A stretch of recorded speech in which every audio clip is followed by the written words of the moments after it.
Pemirsa, jumlah kasus ISPA di Provinsi Sumatera Selatan pada semester 1 tahun 2024 mencapai 248.349 kasus.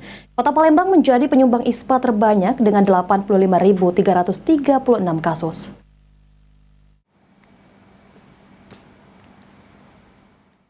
Berdasarkan data dari Dinas Kesehatan Provinsi Sumatera Selatan, kasus infeksi saluran pernafasan akut atau ISPA di Sumsel pada semester 1 periode Januari hingga Juni 2024 mencapai 248.349 kasus. Jumlah tersebut cukup meningkat jika dibandingkan pada semester 1 tahun 2023 dengan 246.170 kasus.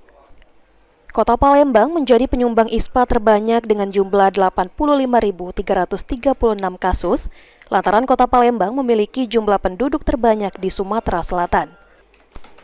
Murni, penanggung jawab program ISPA Dinas Kesehatan Provinsi Sumatera Selatan, mengatakan, meski Provinsi Sumatera Selatan sudah memasuki musim kemarau, jumlah kasus ISPA setiap bulannya belum mengalami peningkatan yang cukup signifikan.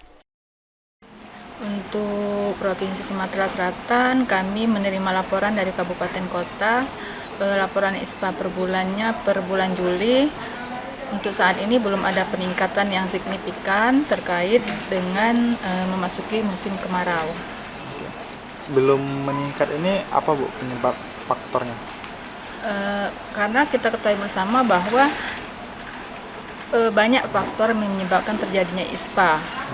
Pada saat ini kan kita tahu sendiri bahwa belum terjadinya banyak kebakaran hutan dan lahan, dan musim kemarau juga belum begitu memuncak, kan masih ada hujan pada minggu-minggu terakhir kemarin. Untuk menghindari terjadinya penyakit ISPA pada musim kemarau, Murni menghimbau kepada masyarakat untuk tetap menjaga kesehatan, perbanyak minum air putih, dan memakai masker pada saat keluar rumah.